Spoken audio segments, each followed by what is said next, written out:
Welcome to Linda's Corner. My name is Linda Bjork, and today we're going to be discussing why you have more power over your health than your doctor does. I'm delighted to welcome special guest, Dr. Donna Chacko. Donna has practiced medicine for nearly 40 years. She founded a ministry called Serenity and Health, and she is the author of the award-winning best-selling book, Pilgrimage, a doctor's healing journey. You can reach Dr. Donna at her website, serenityandhealth.com, and I'll include a link in the description. Welcome, Donna. I'm so glad that you could join with me today. Well, I'm really, really happy to be here, Linda. Oh, thank you. I am so excited to hear your story, how you changed from practicing medicine and doing what you did very well for so long, and then having an aha moment or some kind of change that altered your direction. And so I am excited to hear what that's all about. All right. Well, my aha moment was more an aha lingering process that took a little while, you know. But where do you want me to start? So many Oh, years here. it is many years. So that the little tidbits that you gave me were Uh-huh. that you had a desperate marriage, surrendering to God, and a too busy medical career. Okay. So we're starting from Okay. a place of you're doing what you're doing your best to help other people. Maybe it doesn't feel quite right, or there's something going on that's deeper. Where do you want to begin? About there, maybe? Okay. All right. All right. So, for the listeners, so I practiced medicine. I was very busy. I was raising a family. I was always in a hurry. I had learned that the most important thing in life really is to use your time. And we learned how to work, my brothers and I. And um, but I was increasingly unhappy in my marriage. And I eventually learned that the other thing I had taken from childhood was an inability to really speak forth my truth if there was any chance of confrontation or conflict. I had troubles in that regard. And so that in retrospect was a real factor over the years in the marriage because, you just bottle up and then pretty soon you burst forth. And so anyway, I had drifted from my faith, my childhood faith, because I was just so busy. And our home wasn't very happy with all of this going on, and eventually really reached a very uh, difficult situation. And I didn't know how I could stay married. I was so worried about our children in that dysfunctional environment. And that's when I finally turned back to God. That's when I reached the change point of my life, and I realized I couldn't fix this. I didn't realize I need fixing. I couldn't change my husband. I really didn't want to get a divorce. I kind of realized even if I did get a divorce, we would still be raising our children. I was really in a stuck position. And so, like they say in the 12 steps, I turned to God. I surrendered to what they call in the 12 steps, their higher power. And after a challenging period, discerned that God wanted me to stay married, and that was my change point. So I decided I would stay married, and um, things did get more peaceful in our home. Except that within a few years, we had a series of medical illnesses with the girls and with my husband.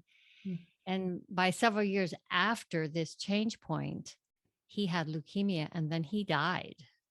So that's where I was then. Fortunately, for me personally, by that time, I was spending a lot more time trying to understand who God was and trying to have an adult faith, not just this leftover faith from growing up.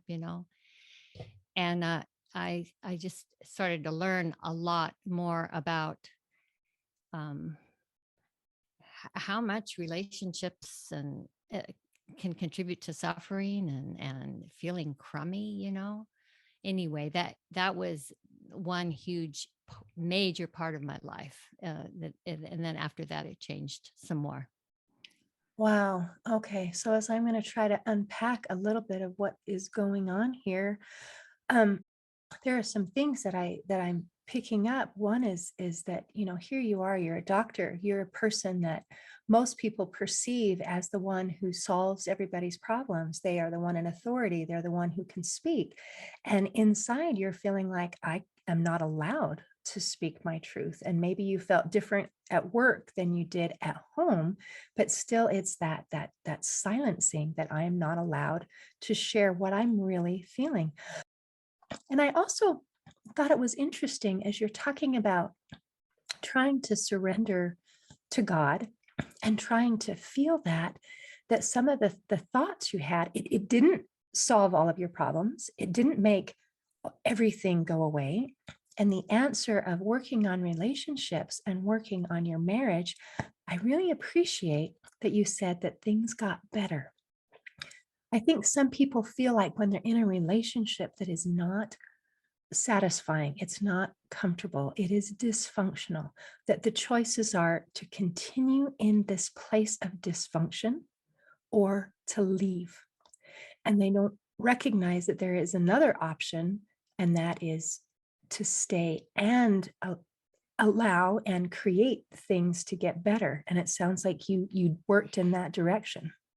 Yes, and it's such a tricky, tricky subject because, as the years pass and I look back on our marriage, I understood so much more my contribution, yes, but I also understood that there was probably emotional abuse going on. So I don't think the answer, God doesn't want people to stay in an abusive situation. Mhm. And um I'll never know if I did the right thing, but I felt that I listened to God and did the right thing. And then you see how it turned out. So, how can you figure God's ways? I don't know. And, but from that marriage and from everything that I went through and from turning to God, it was really the start of a lot of personal growth so that I kind of came to understand myself better. And some of the things from childhood that really drove me. I know you're very aware of trauma and childhood trauma and all of the things. Well, my we had really good parents. They loved us, but they worked really hard. And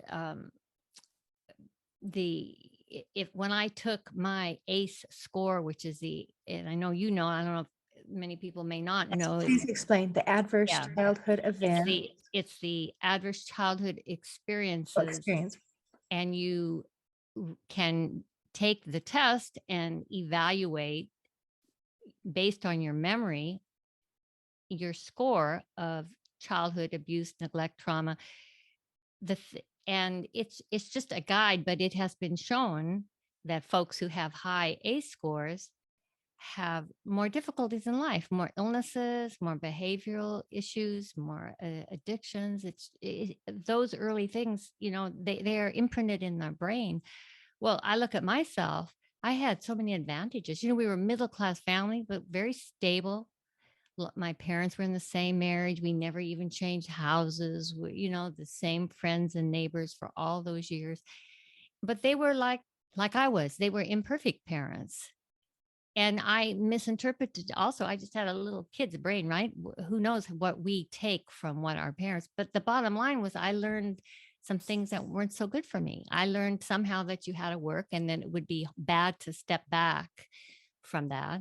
And I learned about this difficulty expressing myself forthrightly. And, how did I get that? I don't know. Did my parents just want me to be polite and I took it to an extreme? I mean, it's not like I'm wimp. I mean, I worked as a professional. I know how to speak, but there were just some things, I don't know. So anyways, I, it took me decades to look back because after the marriage, after moving ahead, I eventually, even went into therapy to try and figure this all out, how I didn't understand. And I came to understand a little bit more about myself, and it's really helped. I'm glad that you were able to figure that out. And isn't it interesting that as we grow up and we create these stories, that is our very, very best understanding as a child, and then we carry that throughout our entire life. And if we don't stop and look back at where did that come from? And is this right? We can stay stuck in patterns that don't serve us. And like you, I grew up with wonderful parents who did the very best they could. And they are also mortals and they made mistakes. And some of the stories that I picked up from my very best understanding as a 6-year-old little girl to explain what was going on was I am inherently flawed. I am unlovable. I am invisible and I don't matter. And I kept to that story and I made my life fit that story until many, many years later of realizing where did that come from? And is what happened and what I interpreted from what happened, did that really match?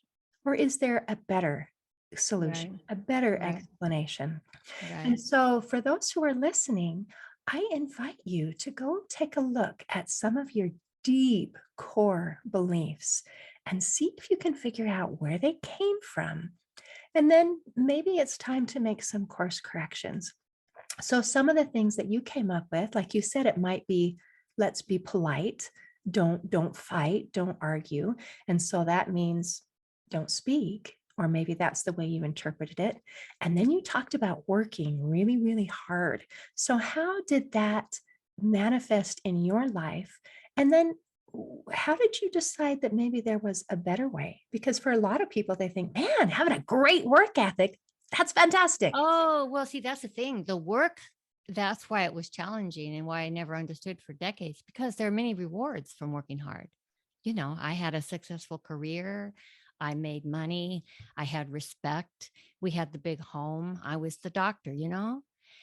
And you, I think it's very possible to just keep churning away, and unless you have a crisis or you really work at it, or the key, which I never did, was to slow down and have prayer time, quiet time, reflection time, silence. I never ever uh went deeper to when I was going through the miserable years. I didn't understand, and I wasn't there. I had no grasp on it. And I really do look back and I look at young busy mothers who are working in similar circumstances, and I think, you know, how could they avoid getting in some pattern and just go, when you're so busy, it's hard to solve these problems. It just seems like you're barely staying afloat, right? But somehow I think it's just imperative. I should have taken some time, just selfish time for me and time for God. And I never did that. And would I have, like, if early in my marriage I had just told my husband, well, that's a really good idea, but I can't do it that way for these reasons. But uh, our relationship, it might not have gotten to such a sorry state. He asked me to marry him 6 weeks after I met him, and I had Oh, just finished my sophomore year in college, and I said yes.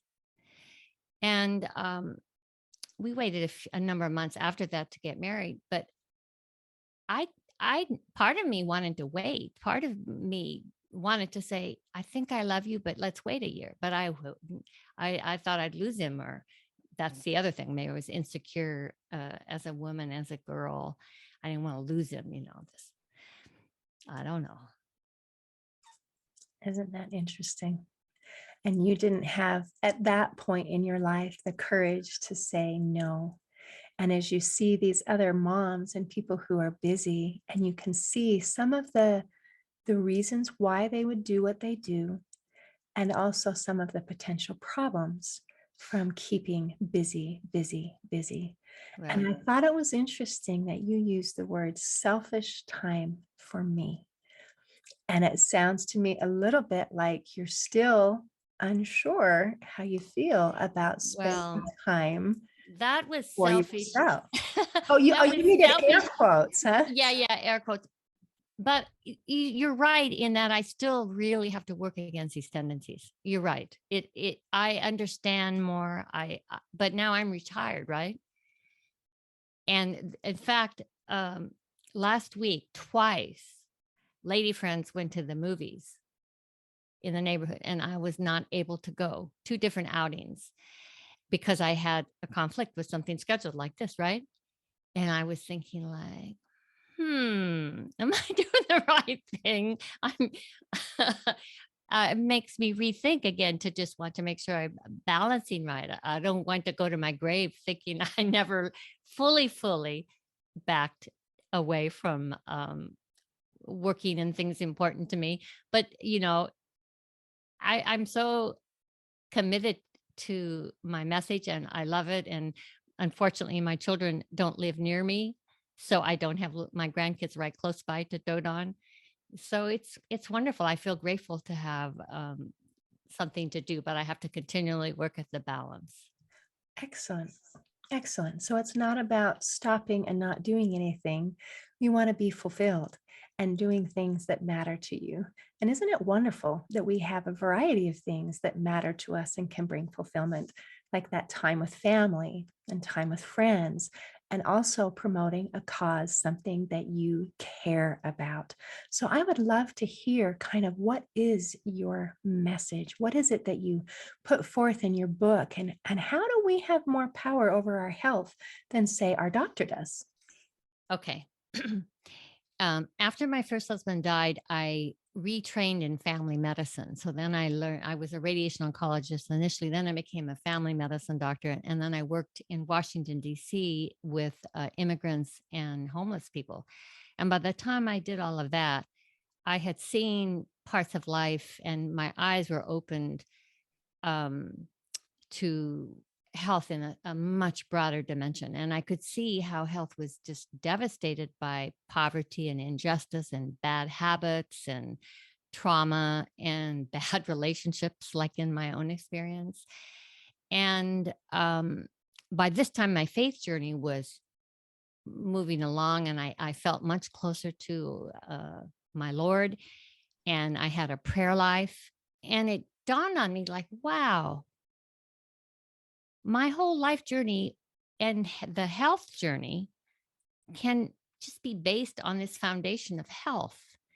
So I started a program called Serenity and Health to talk about that, how we can achieve abundant health of body, mind, and spirit by cherishing our our bodies, our health, taking care of them, learning about healthy habits, learning about stress reduction, learning about mindfulness, because so much of what I saw, not just working, but also in my programs with Serenity and Health, is that people are just stressed and life is challenging and they're too busy and the brain is going. And so all of these things can be and relationships, learning to communicate in a healthy, honest way with boundaries and all of this stuff can be pulled together as part of a faith journey, like with Christian mindfulness, with praying during the day.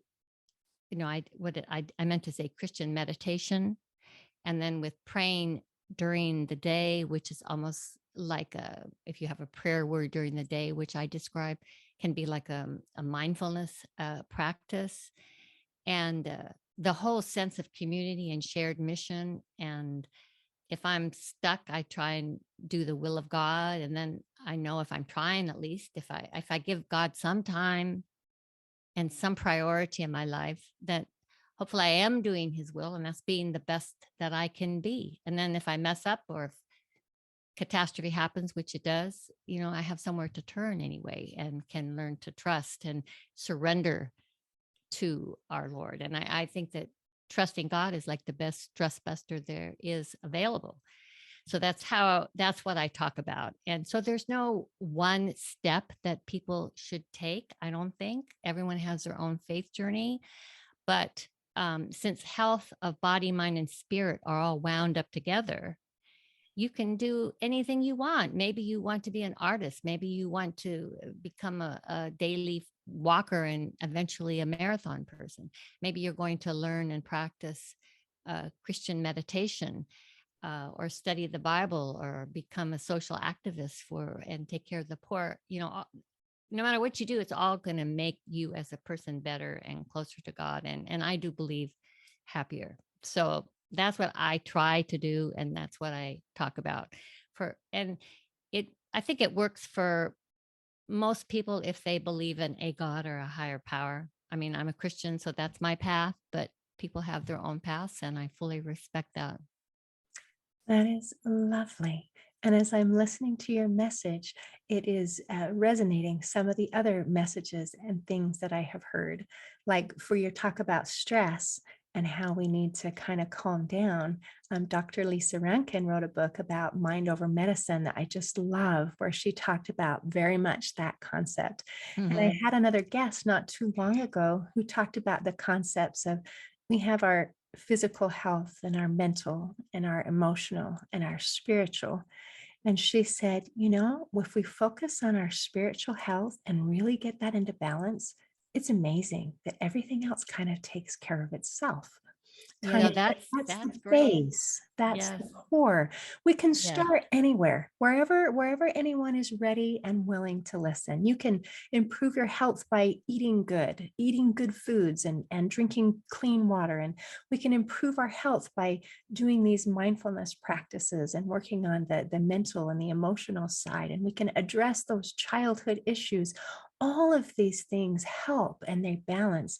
And I love how you've put it in the framework of, once again, if we take care of that spiritual aspect, then without even maybe consciously taking care of the other things, they seem to diminish.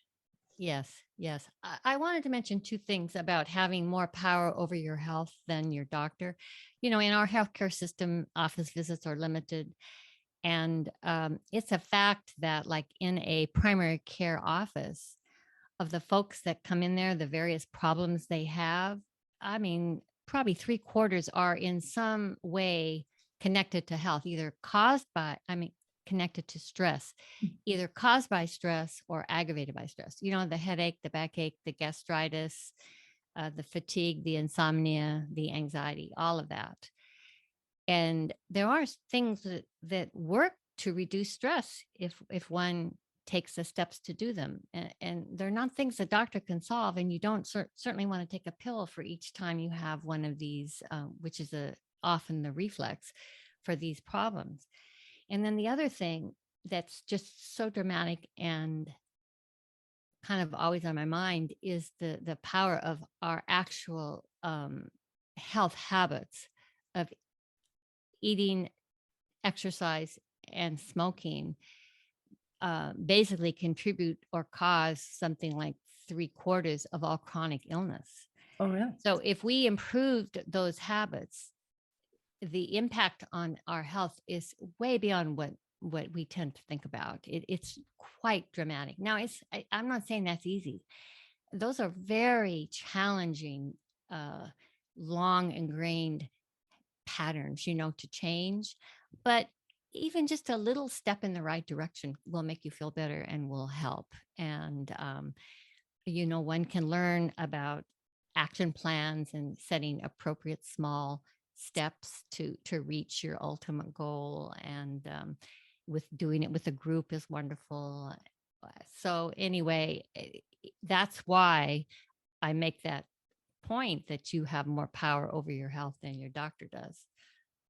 Doesn't always hold, obviously. If you have cancer, you have major illness, we need our healthcare providers. Thank God they can do what they do, but we can do a whole lot to improve the process. And isn't that empowering? And for some people, they really appreciate having that power over themselves. Yes. And for other people, they think, oh no, that's stressful. I don't want that. I want someone else to make the decision for me.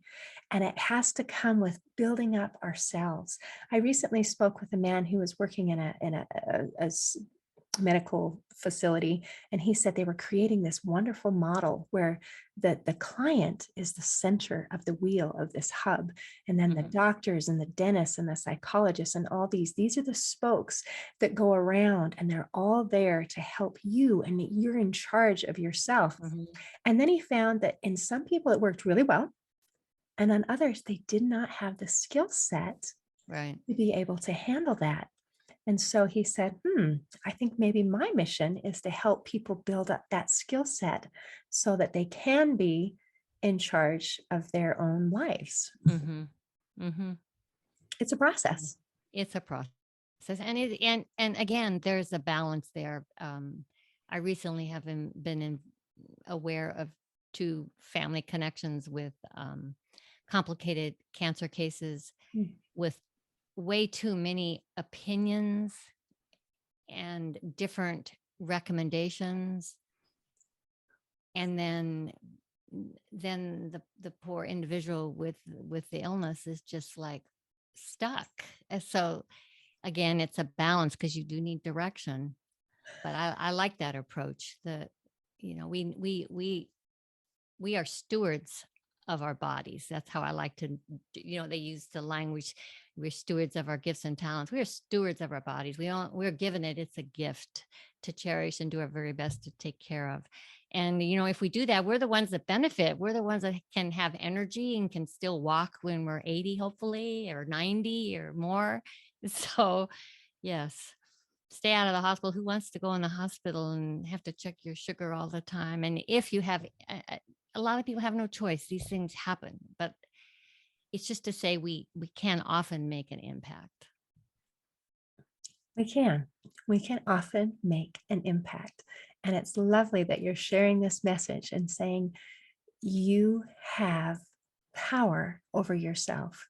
And here are some suggestions to help you be able to reduce that stress, which is going to reduce a lot of the problems. And then here are some things that you can do to help feel fulfilled. And those things are very helpful. So thank you for sharing that. Is there anything that you want to make sure that we cover today before we close? No, just that um, for each person, the road is different. Take time for yourself, for quiet, for prayer. I think without that, it's kind of hard to know how to proceed. Not to do it alone. Have a partner, a close friend, an intimate, a group, a community. Something. We're not meant to live our lives and figure out our life journeys alone. And I think those are two really important messages to take home. Yes, they are. And that's part of why we're talking here today, to let people know that there is a support system, that you can hear some new ideas and some new voices. So thank you, Donna, for sharing today. I really appreciate it. Well, I'm very happy to have joined you. In closing, I'd like to share a quote by B.K.S. Iyengar. He said, "Health is a state of complete harmony of the body, mind, and spirit. When one is free from physical disabilities and mental distractions, the gates of the soul open.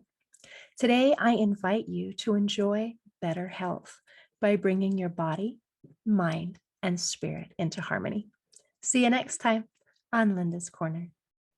Thanks for listening. If you enjoyed this episode of Linda's Corner, please share and subscribe to help us reach new listeners. I also invite you to check out my nonprofit, Hope for Healing, at the website hopeforhealingfoundation.org for free ebooks, free audiobooks, and other free resources to help increase happiness, build confidence and self-esteem, strengthen relationships, manage stress, and calm feelings of depression and anxiety. I also invite you to grab a copy of one of my books, like Crushed, A Journey Through Depression, or Amazon bestseller, You Got This, an action plan to calm fear, anxiety, worry, and stress. See you next time on Linda's Corner.